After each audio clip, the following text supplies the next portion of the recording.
Gaspar tem o tempo de liderança por até 10 minutos.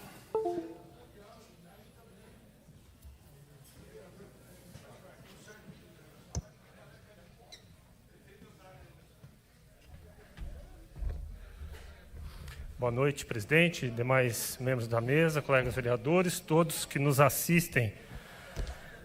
Rebatendo a fala da nossa colega Mariana Conte sobre os Correios,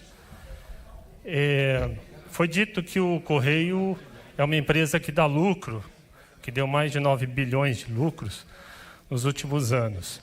Só que ela esqueceu de contar que o Correio não paga imposto.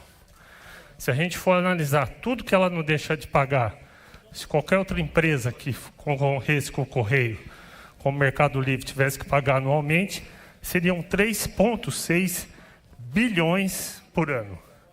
Nos últimos 10 anos, o Correio deixou de pagar 36 bilhões aos cofres públicos. Isso não pode deixar de ser informado. É por isso que o Correio tem que ser privatizado. Quando nós olhamos as reclamações do PROCON, ele é o campeão de reclamações. Nós sabemos que as empresas que estão aí concorrendo com o Correio, eles não têm o mesmo monopólio, por exemplo, em relação às cartas, que é um monopólio exclusivo do Correio. É uma concorrência injusta.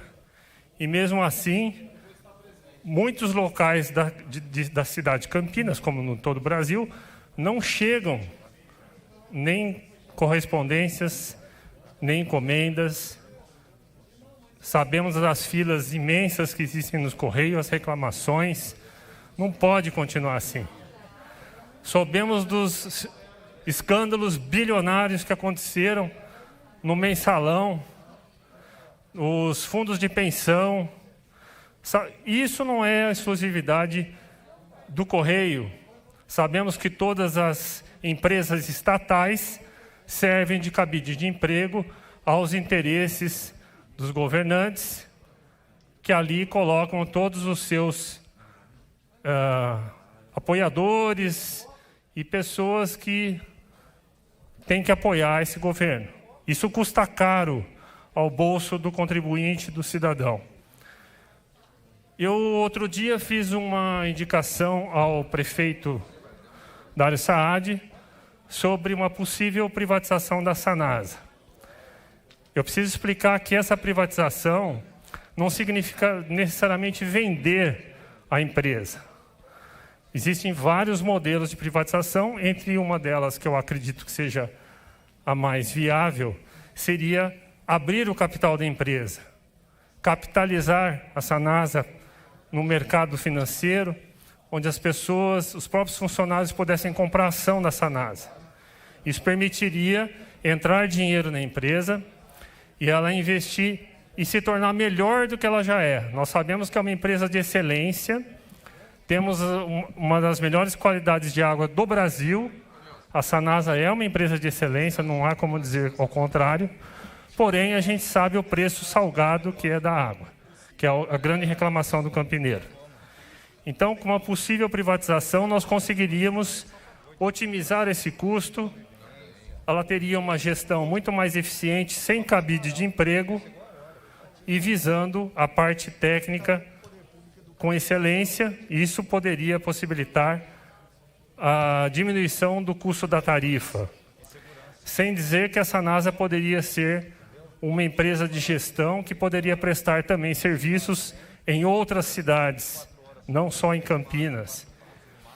Então, o padrão que nós vemos nas empresas estatais, seja municipais, estaduais ou federais, é sempre o mesmo, é o monopólio, é o uso político da máquina e o alto custo que isso acarreta. Então, quando nós defendemos a privatização, claro que é um processo demorado, que tem que ser muito bem avaliado por todas as possibilidades que existem, mas o principal ganho é o uso eficiente, como qualquer empresa privada. Essa é a ideia.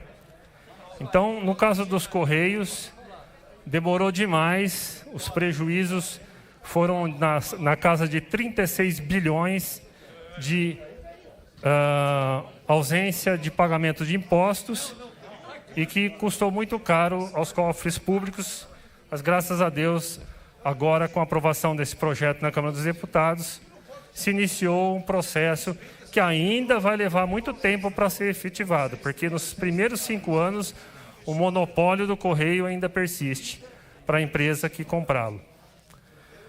E eu aproveito para falar, senhor presidente, da minha moção que, se der tempo de ser votada hoje, diz respeito ao aumento criminoso do fundo eleitoral de 5,7 bilhões, que foi aprovado na Câmara Municipal na semana retrasada.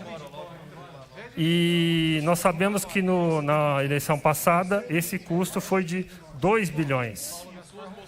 O presidente da República chegou a ir à televisão para dizer que ele talvez tivesse que aprovar um custo de 4 bilhões, senão ele incorreria em responsabilidade fiscal, o que não é verdade, porque a Câmara foi consultada e o valor mínimo do fundo seria de 800 milhões. O presidente poderia sancionar um valor de 800 milhões para o fundo eleitoral. Então, nós sabemos que isso é um grande teatro que está sendo feito lá em Brasília, para que depois esses quase 6 bilhões que foram aprovados venham a se tornar aí algo na casa dos 4 bilhões, e assim a sociedade brasileira se sentiria menos lesada. Esse é um teatro antigo, né? Onde você joga o preço lá em cima e depois você, mediante negociação, você chega no meio termo. Então, nós todos brasileiros, sejamos campineiros ou de qualquer lugar do Brasil, temos que repudiar veemente esse valor criminoso dos 5,7 bilhões. Obrigado, senhor presidente. Obrigado.